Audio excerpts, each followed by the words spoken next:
Okay, good morning sa inyong lahat at purihin ng Diyos sa umagang ito.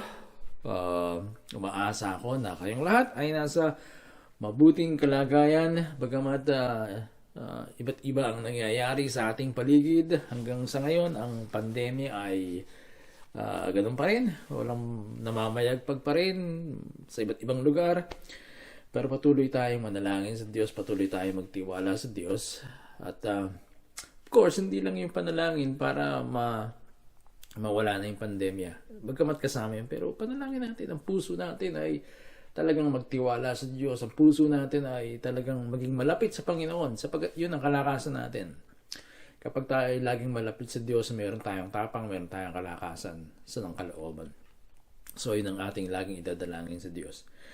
Okay, ngayong umaga ay magpapasimula tayo ng panibagong series at ito yung panimula, no? Pero itong buwan ng Hulyo, itong buwan ng July, isang beses lang ako makakapagturo, maliban na lang na may pagbabago sa aking mga activities o sa aming mga activities dito ngayong summer kasi summer dito eh.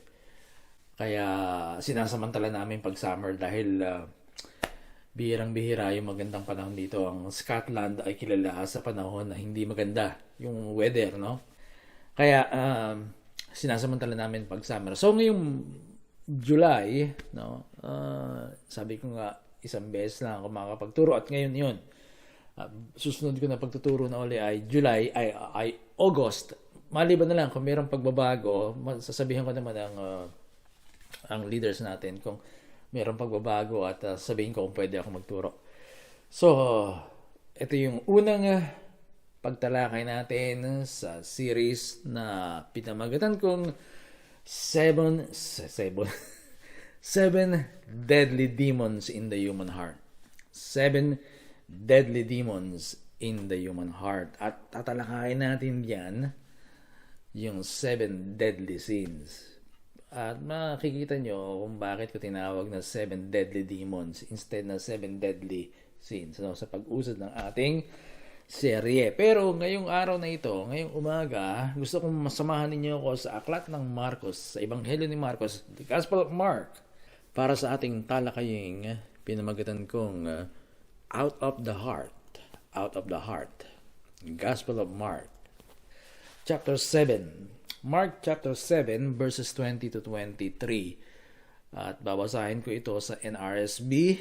So Mark chapter 7 verses 20 to 23. Babasahin ko rin sa wikang Tagalog sa Ang Salita ng Diyos 2015. Ang sabi doon sa Mark 7:20-23 sa NRSV, and he said, "It is what comes out of a person that defiles, for it is from within, from the human heart, that evil intentions come: fornication, theft, murder, adultery, avarice, wickedness, deceit, licentiousness, envy, slander, pride, folly. All these evil things come from within and they defile a person." Sa Tagalog, ang salita ng Diyos, ang sinabi pa ni Jesus, ang lumalabas sa tao ang nagpaparumi sa kanya sa paningin ng Diyos. Sapagkat sa puso ng tao nagmumula ang masamang pag-iisip na nagtutulak sa kanya na gumawa. Masamang pag-iisip na nagtutulak sa kanya na gumawa ng sexual na imoralidad, pagnanakaw, pagpatay, pangangalo niya, kasakiman at paggawa ng lahat ng uri ng kasamaan tulad ng pandaraya, kabastusan, inggitan, paninira sa kapwa, pagyayabang at kahangalan. Ang lahat ng kasamaang ito ay nanggagaling sa puso ng tao at siyang nagpaparumi sa kanya. Lord, sa umagang ito, bless us, Panginoon. Nawa madama namin ang presensya mo, hindi lamang sa aming kalagitnaan, kundi sa puso namin, Panginoon, yung sinabi mo sa iyong salita na babaguhin mo ang aming matigas na puso, papalitan mo ang aming mga pusong bato ng pusong laman. Nang ibig lamang sabihin ay babaguhin mo ang aming mga puso. Alam namin, Panginoon, nung kami ay nagsimulang sumunod sa iyo, meron ng initial change. Meron ng paunang pagbabago na ginawa ka. Alam din namin, Lord, na hindi mo gagawin ang lahat para sa amin. Sapagkat yun ang isang napakagandang regalo mo sa amin, yung freedom. Pero dalangin namin ngayong umaga na sa pagtalakay namin ng series na ito ay makita namin ang kasamaan ng mga kasalanan at maging ang tila baga spirito na kumikilo sa puso ng tao upang patuloy na isagawa ang mga bagay na ito, Panginoon. Linisin mo ang kaisipan namin ngayong umaga at ihanda mo ang puso namin sa pag-aaral na ito. At nawa, Panginoon, ikaw ang malawalhati sa aming kalagitnaan. Mabigyan ka nawa ng karangalan ngayong umaga at kalawalhatian sa pangalan ng iyong anak na si Yesu Kristo na aming Panginoon at tagapagligtas sa pangalan niya. Sa pangalan ng iyong bugtong na anak. Amen. Noong ika-4 na siglo, 300, halos matatapos na yung 300 AD. Itong si Evagrius Ponticus, isang monghe, isang monk, ay naglista ng 8 uri o 8 iba't ibang masasamang gawi at kaisipan na nasa puso ng tao. Sinulat niya ito sa wikang Grego at pagkatapos ay isinalin naman ng isa pa ring monghe na si John Cassian noong bago matapos ang sa kalahatian ng ika-5 siglo, 500 AD. Mula sa Griego, isinalin ito ni John Cassian sa Latin. At ang 8 kaisipang ito at 8 masasamang gawi at kaisipang ito ay ang mga sumusunod. Una, yung katakawan. Pangalawa, mahalay na pagnanasa, lust. Pangatlo, pagiging ganid o kasakiman, greed. Pang-apat, kalungkutan. Sa iba, sinalin ito bilang envy, sa English, envy, dahil ang kalungkutan na sinasabi dito ay kalungkutan kapag nakikita ng tao ang pag-asenso, halimbawa, ng kanyang kapwa, o nakikita niya na merong magandang kapalaran yung kanyang kapwa, so nalulungkot siya. So ang pinakadiwa ng kalungkutan nito ay pagkainggit. Panglima, pagkapuot o pagkagalit. Pang-6, katamaran. Pang-7, kayabangan. Pang-8, pagmamataas. At bago matapos ang ika-6 na siglo, ay nirepaso ito ni Pope Gregory I. Yung 8 na yon. At pinagsama niya, sa listahan na yan, pinagsama niya ang kayabangan at pagmamataas. At idinagdag niya ang kainggit. Inalis niya yung loneliness. Sa halip ay ginamit niya yung salitang envy, pagkainggit. At sabi ko nga kanina, yun ang pinakadiwa talaga ni Evagrius doon sa loneliness o yung pagkalungkot dahil nakikita niya ang kanyang kapwa na mayroong magandang kapalaran o nasisiyahan siya na nakikita niya yung kanyang kapwa na nagdudusa. So, pareho yun. So, sa listahan ni Pope Gregory I, ginawa niya na lang itong 7. So, sa 7 ito, makikita natin ang katakawan, mahalay na pagnanasa, pagiging ganid o kasakiman, pagkainggit, pagkapuot o pagkagalit, katamaran, at kayabangan o pagmamataas. Pero may ibang church, like yung Orthodox Church, pinanatili nila yung 8. pinaghiwalay nila yung vainglory at saka yung pride. Pero sa pagtalakay natin ng pride, yung pagmamataas at kayabangan, mababanggit natin yung vainglory.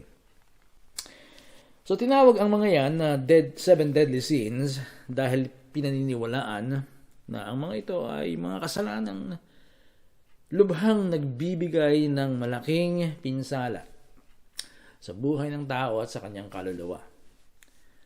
Pinapapangit ng husto ng mga kasalanang ito ang buhay ng isang tao. Noong nakaraang Lunes ay nag-message sa akin si Julius at tinatanong niya kung anong book ang maire-recommend ko sa kanya, kung anong aklat ang maire-recommend ko sa kanya na para basahin. Dahil tila ba na-inspired siya doon sa aklat na The Ruthless Elimination of Harry by John Mark Comer. So, ang unang pumasok sa isipan ko na aklat na pwede kong i-recommend kay Julius ay The Good and The Beautiful Life. The Good and Beautiful Life ni James Bryan Smith. At doon sa aklat na yon, sinabi ni James Bryan Smith ang ganito: Sin is ugly. It is the opposite of beauty. When I see a man leering at a woman, it makes me cringe. Anger can be ugly. When I see someone becomes enraged, it is unsightly. Pride and prejudice, deception and degradation, all are ugly. Ang kasalanan ay pangit. Ito ang kabaligtaran ng kagandahan. Sabi niya, kapag ako ay nakakita ng isang lalaki na may malaswang pagtingin sa isang babae, nakakadama ako ng pagkainis, pagkayamot. Ang pagkagalit ay maaaring maging pangit. Kapag nakakita ako ng isang tao na nagpupuyo sa galit, yun ay isang bagay na hindi magandang tingnan. Ang pagmamataas at pagtatangi, pandaraya at paghamak, ang lahat ng ito ay pawang pangit. So mga bagay na yan, kahalayan, pagkagalit na walang makadiyos na dahilan, pagmamataas, pagkainggit at marami pa, ay hindi lang pangit kundi ang mga ito ang nagpaparumi sa tao. Ang mga yan. Nagpatuloy si James Bryan Smith sa pagsabi ng ganito: Sin is always ugly and genuine virtue is always beautiful. Sin leads to ruin, virtue to greater strength. And this is why everyone, even atheists, love Jesus. Ang kasalanan daw ay laging pangit at ang kabutihang asal ay laging maganda. Ang kasalanan ay nauuwi sa pagkawasak, ang kabutihang asal ay nauuwi sa ibayong kalakasan. At ito ang dahilan kung bakit ang lahat, maging ang mga ateista, ay gusto nila si Jesus. Hindi tayo mamumuhi sa mga pangit na yan, sa mga kasalanan na yan. Sa katunayan, tayo mga tao, we are created by God in the image of God. We are created in the image of the good and beautiful God. Kaya meron tayong pagkiling sa maganda. We hate ugliness. Pero, hindi tayo mamumuhi sa mga pangit na yan, sa mga kasalanan na yan, kung ang tingin natin sa kanila ay okay lang ang mga yan. Dapat magkaroon tayo ng puso na talagang namumuhi tayo, nayayamo tayo, naiinis tayo, talagang nasusuko lang tayo sa mga bagay na yan, sa mga kasalanan. At hindi tayo magwawagi laban sa kasalanan kung ang tingin natin dito ay panlabas na kaaway at lalabanan natin to sa ganung perspektibo. Kapag ganun ang tingin natin sa kasalanan, hindi tayo mananalo sa kasalanan. Dapat nating harapin ang kasalanan at kumprontahin ang kasalanan kung ano ito at kung saan ito nagmumula. Ganun natin ito dapat kumprontahin. Hindi natin ito dapat tingnan Oo, nasa labas yan eh. Ha? At lalabanan natin sa ganung paraan, we will not win against sin. Because the enemy is not outside. The enemy is within. Nasa panloob yung kalaban natin eh. So dapat nating harapin at komprontahin ang kasalanan sa ganung perspektibo na ito ay nasa loob. At alam nyo ba kung saan nagmumula yun? Binanggit na nga ni Jesus. Doon nagmumula yun sa puso. Hindi sa kapitbahay. Hindi sa kapitbahay nyo. Hindi kay brother. Hindi kay sister. Hindi kay mother-in-law. Hindi kay sister-in-law. Hindi kay pastor. Hindi kay diakonesa. Hindi kay church leader. Ang kasalanan ay nagmumula sa puso. Hindi nga kay Satan eh. Ang kasalanan ay nagmumula, sabi ni Jesus, sa puso. Ang kapangitan nito ay doon ang gagaling sa puso ng tao. Ngayon, kung ang kasalanan ay nagmumula sa puso natin, ano ang dapat natin gawin? Kung ang kasalanan ay nagmumula sa puso natin, ano dapat natin gawin? Ang sagot ng marami dyan, alam nyo, tanggapin si Jesus. Totoo yun. Yun ang unang dapat gawin. Tanggapin si Jesus. Pero itong pagtanggap kay Jesus, parang naging ritual na rin eh. No? Talagang, yun ang naging sistema. Tanggapin si Jesus. Pero, hindi naman talaga nagiging tagasunod ni Jesus. O sabihin natin, sige, yun ang paraan, tanggapin si Jesus. Pero alam nyo ba, napakarami na nating mga Kristiyano na tumanggap kay Jesus. Tinanggap na natin si Jesus sa puso natin, pero naroon pa rin ang kahalayan, ang pagkagalit, pagkainggit, katamaran, at iba pa. Bakit ganun? At hindi lamang ordinaryong mga Kristiyano ang mayroong ganitong pangit na ugali at gawi, kundi maging mga pastor at church leaders. At hindi lamang mga kulto ang meron nito, maging sa loob mismo ng mga born-again churches ay mayroong mga ganito. Bakit? Kung tinanggap na natin si Jesus, bakit nariyan pa rin ang mga pangit na pag-uugali, masamang pag-iisip at masamang gawi? Why? Why? Bakit? Because we ignore the fact that our hearts need continuous transformation. Binabaliwala natin yung katotohanan na yun. Yung katotohanan na ang puso natin ay kinakailangan o nangangailangan ng patuloy na pagbabago. Ang akala natin, kapag tayo na born again, bago na ang lahat sa buhay natin. Maling akala yun. Merong initial change, merong paon ng pagbabago, pero hindi lahat bago na. Yan ay dahil na rin sa maling interpretation o maling pagkaintindi doon sa 2 Corinthians 5:17. Yes, na-born again ang isang tao, pero hindi nangangahulugan na binago na siya ng buong buo. Nababanggit natin yan minsan. Pag tinanggap mo si Jesus, babaguhin ka niya. Totoo yun. Karoon ng initial change. Pero napunan nyo ba na habang tumatagal sa pagiging Kristiyano, pagiging born again ng isang tao, nakikita niya sa sarili niya na talagang kailangan niya pa ng pagbabago. Kaya mayroong mga Kristiyano rin na pag mayroong halimbawa ay rededication service o tumawag ng altar call para sa rededication, panay ang punta, panay ang lapit noon sa harapan. Magre-rededicate ng buhay. Pagkalipas ng isang buwan, makikita mo naman yung tao na nagre-rededicate ng kanyang buhay. Paulit-ulit na lang. Bakit hindi nagbabago ang puso? Kasi nga, yun ang problema. Mali ang focus. Dahil ang akala, kapag na-born again bago na ang lahat. So, hindi niya pinagdoonan ng pansin ang pagbabago ng puso. At dahil ang akala natin ay bago na ang lahat sa buhay natin, hindi na tayo nagpo-focus sa pagbabago ng ating puso.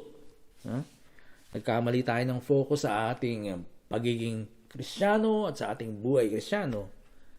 Sa kung ano-ano at kung saan-saan na napaling ang ating isipan at hindi sa pagbabago ng ating puso. At kapag mali ang focus natin sa ating buhay Kristiyano, yun ang isang magiging epekto niyan. Magiging akala natin bagong-bago na tayo. Nakaramdaman lang tayo ng konting pagbabago. Akala natin buong-buong bago na tayo. Nagbago lang yung ating pananaw ng konti. Ang pakiramdam natin talagang lahat-lahat ay bago na. Pati amoy natin nagbago na. Hindi ganun yun eh.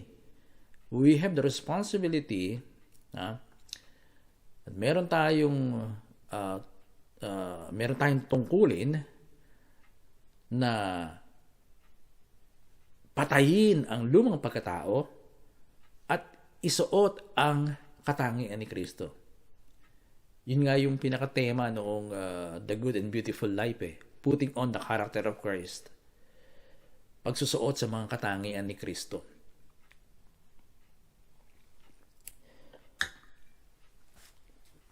Pero bakit yun dapat maging focus? Bakit yung pagbabago ng puso? At itong pagbabago ng puso, yung pag-focus dyan ay hindi lamang 1, 2, 3, 10, 20 linggo na pagpunta sa Diyos. Hindi.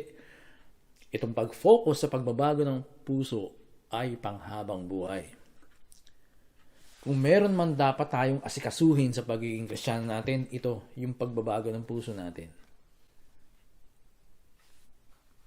Maraming Kristiyano na kapag nakakasama natin sa church, kapag sumama kayo sa mga Christian conferences, Christian seminar, maganda sa mga kapatirahan doon.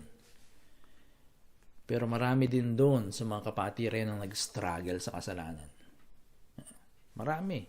Maging mga pastors conferences, no? Mga pastor doon mismo nag-struggle sa kasalanan. Kasi nga, ang focus natin, ang dami. Iisa lang ang dapat pagtuon ng pansin, yung pagbabago ng puso. At yun ang hindi naaasikaso. Yun ang hindi napapag-ukulan ng panahon. Busy ang maraming pastor, busy ang maraming Kristiyano sa mga activities, sa worship, sa kung saan-saan. At maraming interes, no? Interesado sa maraming bagay. Pero when it comes to heart transformation, hindi yun ang hilig. No wonder, ito nga ang itsura natin. No wonder ganito tayo. Na konting masagi lang yung ating paa, sumisigaw tayo, nagwawala tayo. Merong mga pagkakataon na dapat ang bawat isa sa atin ay talagang umupo ng seryoso at harapin ng kanyang sarili. Ano ba ang kailangang baguhin ko sa sarili ko? Sa mga nakaraang araw, sa mga nakaraang linggo, sa mga nakaraang buwan, saan ako kinakana ng kaaway? Saan ako tinitira ng demonyong ito? Na dahil doon ay pumapangit ang larawan ko, pumapangit ang buhay ko, pumapangit ang aking pakiramdam. Totoo na may forgiveness kay God, walang problema doon.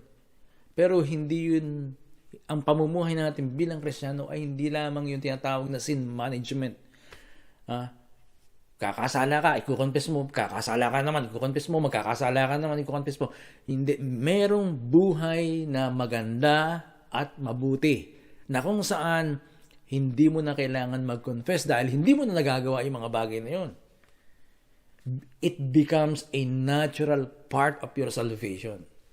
Nagiging natural na bahagi ng iyong kaligtasan na mayroong pagbabago dahil ayaw mo na nun. So bakit yun ang focus? Bakit hindi evangelism ang maging focus? Bakit hindi worship? Bakit yung pagbabago ng puso? Kasi nahandun yung demonyo eh.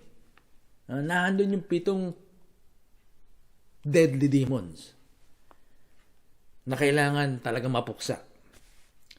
At kung iyan ay mababago, kung mababago natin ang puso natin, mawawala ang problema sa buhay Kristiyano. when it comes to morality. Maraming problema ang masosolve sa church at maging sa mundo. Kasi yung kawalan ng pagbabago sa puso nating mga Kristiyano, yan ang sanhi ng malaking problema sa buhay Kristiyano natin, sa iglesia at sa mundo. So, malaki ang masusolusyonan natin na problema sa buhay Kristiyano natin, sa church, sa mundo, kung ang puso natin ay magbabago. Dahil yung puso ang problema. The heart of the matter is, so the matter of the heart. So, huwag nating isipin na dahil born again na tayo, ang puso natin ay lubos ng nabago. Don't ever think that, dahil hindi totoo yun. Ang pagbabago ng puso natin ay pamhabang buhay na proyekto. At dalangin ko ng bawat isa na nakikinig nito, nanonood sa video na ito, magkaroon ng hangarin na makijoin sa proyekto na ito ng pagbabago ng puso. Dahil yun tunay na Kristiyanismo. Hindi yung pag-aawitan, hindi yung paglulundagan, hindi yung iba't ibang mga gawain sa church, hindi yung mga kasiyahan dyan. Walang masama sa pagiging masaya na Kristiyano. Walang masama sa pagiging masaya na church. Pero kung hindi nagbabago yung puso natin, malaking problema yun. Hindi yun ang kalooban ng Diyos sa atin. So, hindi porke born again na bago na ang lahat o kumpleto na yung pagbabago. Hindi. Sa katunayan, hindi natin matatapos yan sa buhay na ito. Pero kapag nagsimula tayo at nagpatuloy tayo sa proyektong yan ng pagbabago ng puso, sa pagpatay sa mga demonyong yan na nasa puso natin, malaki ang pagbabago na makikita natin sa ating buhay. At marami ng Kristiyano ang nagpapatotoo na when they started this project of heart transformation, nagkaroon ng pagbabago sa buhay nila. Yun lang, yung author na yun, na si James Bryan Smith. Pati yung sa Ruthless Elimination of Hurry, ganun din. Ang buhay nila ay na-impluensyahan ng isang, pareho sila na na-impluensyahan ng isang makadiyos na tao, na si Dallas Willard, na naka-impluensya rin sa buhay ko at na-impluensya ng maraming naka-impluensya rin sa maraming buhay sa buhay ng maraming tao.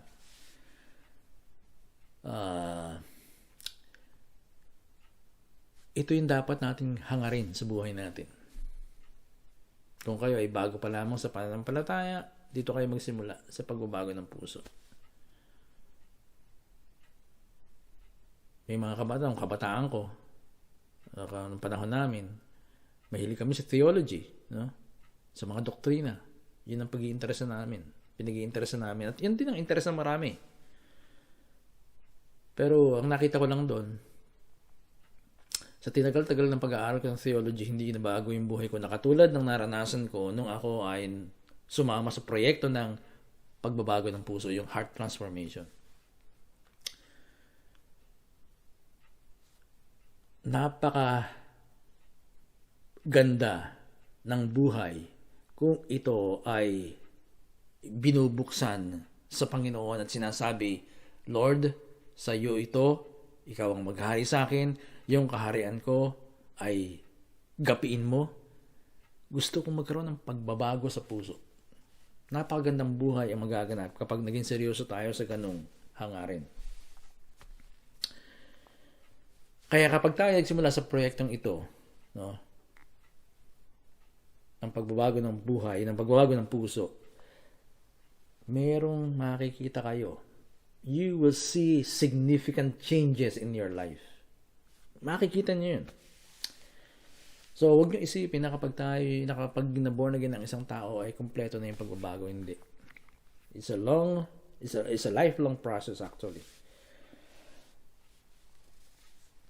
Ang maling focus sa buhay Kristiyano ay sagabal sa pagbabago ng puso. Yun pa ang isa kong punto na gusto kong sabihin sa inyo. Yung una na punto na gusto kong sabihin sa inyo, huwag niyong isipin na dahil born again na, born again na kayo, lubos nang nabago ang inyong buhay. Hindi, huwag nyo isipin ganun. Pangalawang punto, ang malaking focus sa buhay, Kristyano, ay sagabal sa pagbabago ng puso. Pag mali ang focus natin, sagabal yan. At lang yan. It will take time. Pag mali yung focus sa inyo, hindi ang focus sa pagiging Kristyano, hindi ang church. Hindi yun. Bagamat lahat ng ginagawa natin sa church ay maganda, tama, mahalaga, pero hindi yun ang pinaka-focus. Hindi yun ang pinaka-primary focus dapat ng Kristyanismo o ng mga Kristiyano. Sa halip, ang primary focus dapat nating mga Kristiyano ay ang pagbabago ng puso natin. Sapagkat pag nagkamali tayo ng focus, ng primary focus sa ating pagiging Kristiyano, sagabal yun, yung mga gagawin natin. Nauubos yung panahon natin sa pagsasagawa ng mga ganun, pero ang buhay natin hindi nababago. Nababago natin ang disenyo ng ating mga churches, yung panloob. Nababago natin yung mga decoration dyan, pag Christmas, o pag ano man. Maaaring ibang churches ay buwan-buwan, nababago nila. At abala sila sa ganun. Walang masama doon. Tama yun, maganda yun. Agree ako doon. Actually, sinasuggest ko nga yun eh. Pero, sana rin, meron change sa puso natin. Kung kayo nasa loob ng church ngayon, ng church na GTCC, hindi ko alam kung nahandyan pa yung change. Nahandyan lang yung change na yan. Pero meron ba binago yung change na yan? Kung paano hindi nagbabago yung pwesto noon, maraming buhay din sa loob ng church natin ang hindi nababago yung puso. So maging primary focus natin yung pagbabago ng puso. Dahil kapag namalit ang focus natin, sagabal yung yun. Sagabal yung mga bagay na yun para sa talagang dapat nating makamtan sa buhay Kristiyano. Walang iba kundi ang pagiging tulad ni Kristo. Pangatlong punto na gusto kong ibahagi sa inyo iiwan sa inyo is hindi pagkontrol sa ating masamang ugali tulad ng galit, pagkainggit, mahalay na pagnanasa. Hindi ang pagkontrol sa masamang ugali at gawi ang solusyon. Hindi yun ang solusyon. Kundi ang pagkakaroon ng bagong puso. Pag kinokontrol mo lang ang isang bagay, ang isang gawi, ang isang pangit na ugali, ang isang pangit na gawi, pag kinokontrol mo lang yan, darating yung panahon na bibigay ka. When the right time comes, you will blow it up. So, hindi yung pagkontrol, kundi ang pagkakaroon ng bagong puso.